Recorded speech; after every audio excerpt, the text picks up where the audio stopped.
La séduction des derniers jours, quand la Bible et les prédications virales sont utilisées pour tromper. Il y a des périodes où l'Église n'est pas tant attaquée de front qu'elle est séduite de l'intérieur. Les jours troublés amplifient ce phénomène, les guerres, les tensions internationales, les rumeurs de crise, les peurs économiques et l'instabilité morale créent un climat où beaucoup recherchent des réponses rapides, des explications globales, une grille qui explique tout. C'est précisément dans ce terrain que la séduction peut devenir immense. Jésus a averti ses disciples dès le début de son discours sur la fin des temps lorsqu'il a dit « Faites bien attention que personne ne vous induise en erreur ». Matthieu 24, 4. Il n'a pas d'abord parlé de catastrophes naturelles, ni de signes dans le ciel, ni de grands bouleversements politiques. Il a parlé d'égarement. Autrement dit, le danger majeur n'est pas seulement ce qui arrive dans le monde, mais ce qui arrive dans la foi du croyant. Aujourd'hui, cette séduction se propage à vitesse grand V par les réseaux sociaux. Des prédications virales, des extraits choisis, des montages émotionnels, des titres sensationnels, des annonces de révélation, des chronologies prophétiques fausses, des appels à s'aligner avec un camp et même des campagnes de mobilisation spirituelle autour de causes politiques. Tout cela peut donner l'impression d'une grande ferveur biblique. Pourtant, ce qui semble biblique ne l'est pas toujours. C'est dans ce champ d'activité que la séduction opère et que le discernement spirituel est plus que nécessaire. Faire silence, observer, réfléchir, analyser avant de parler est un signe de recherche de discernement spirituel. La séduction est d'autant plus puissante qu'elle utilise le langage de l'Écriture. On cite des versets, on prononce le nom de Jésus, on évoque les prophètes, on parle de fin des temps, on affirme aimer la Bible, mais au fil du discours, l'attention glisse. Le centre n'est plus la croix. Le centre n'est plus la repentance, le centre n'est plus la sainteté, le centre n'est plus l'Évangile, le centre n'est plus Christ, le centre devient une grille d'interprétation des événements, le centre devient une nation, le centre devient un calendrier, le centre devient une lecture géopolitique du monde, le centre est déformé par toutes ces fausses doctrines. Or, l'Écriture rappelle que le message apostolique n'a qu'un centre. Nous prêchons Christ mis en croix, nous dit Paul dans 1 Corinthiens 1, 23. Tout enseignement qui déplace ce centre, même s'il est habillé de versets, affaiblit la foi. Une grande partie des prédications populaires aujourd'hui cherchent à faire comprendre les prophéties bibliques avec les nouvelles du jour. On présente des conflits actuels comme l'accomplissement direct de tels passages. On décrit les dirigeants politiques comme des personnages prophétique. On fabrique des scénarios en reliant des versets isolés, des chiffres, des noms, des dates, des fêtes et des événements médiatiques. Le croyant est alors entraîné dans une vigilance charnelle plutôt que spirituelle. Il devient dépendant de l'information, des vidéos, des analyses et des codes. Il pense discerner, mais il est généralement conduit vers la spéculation. Pourtant, Jésus a refusé cette curiosité sur les dates et les moments lorsqu'il disait à ses disciples en Actes 1:7, « Il ne vous appartient pas de connaître les temps et les moments que le Père a fixés de sa propre autorité. » Le disciple n'est pas appelé à décoder le monde comme un puzzle secret. Il est appelé à demeurer fidèle au Seigneur Jésus, et cela même au milieu de la tempête. Les prédications dispensationalistes séduisent parce qu'elles offrent une carte très précise. Elles découpent l'histoire en étapes, elles promettent des explications nettes, elles tracent des lignes temporelles, elles présentent des enchaînements détaillés. Elles donnent l'impression que tout est maîtrisé, que tout est déjà classé. Mais cette approche comporte un danger. Elle divise ce que le Nouveau Testament unit. Elle déplace l'espérance du croyant vers un programme prophétique au lieu de le fixer sur Jésus-Christ. L'apôtre Paul affirme que Jésus a en fait instauré l'unité entre les Juifs et les non-Juifs et abattu le mur qui les séparait en Christ. Éphésiens 2,14. Et que les croyants appartiennent à la descendance d'Abraham par la foi. Galates 3,29. Quand une prédication insiste sur des plans parallèles et ramène le centre de l'espérance vers les réalités terrestres, vers un peuple terrestre, vers un peuple géopolitique terrestre, vers une ville terrestre, elle affaiblit l'Évangile au lieu de l'éclairer. Le résultat est alors visible. Beaucoup connaissent des chronologies, mais connaissent moins la prière. Beaucoup débattent des scénarios, mais négligent la sanctification. Beaucoup commentent la géopolitique, mais évangélisent moins. Le sionisme, en tant que mouvement politique, concerne l'histoire des nations, mais lorsqu'il devient un moteur spirituel dans l'Église, il produit une confusion profonde. Le sionisme chrétien et certains discours sionistes relayés par des pasteurs conduisent à considérer l'État moderne d'Israël comme le centre du plan de Dieu et comme l'axe de lecture des prophéties, alors que la Bible démontre clairement que Jésus-Christ est le centre du plan de Dieu.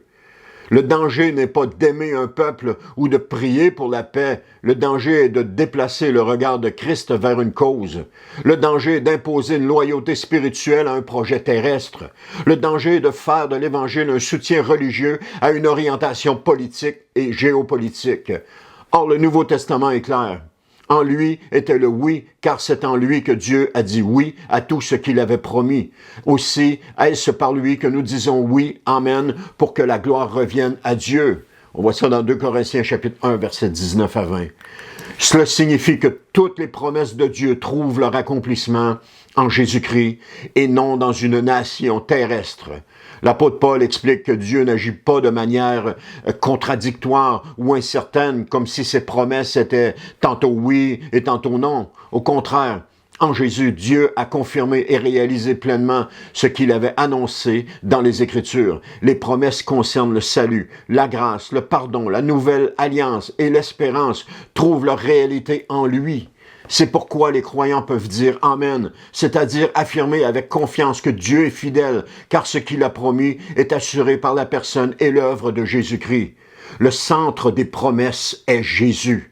Le centre de l'espérance est Jésus. Le centre de la prophétie est Jésus.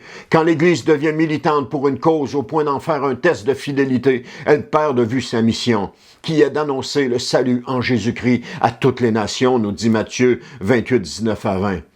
Un autre courant très populaire sur les réseaux sociaux est le discours judéo-chrétien, qui cherche à fusionner ou harmoniser deux voies religieuses comme si elles étaient complémentaires.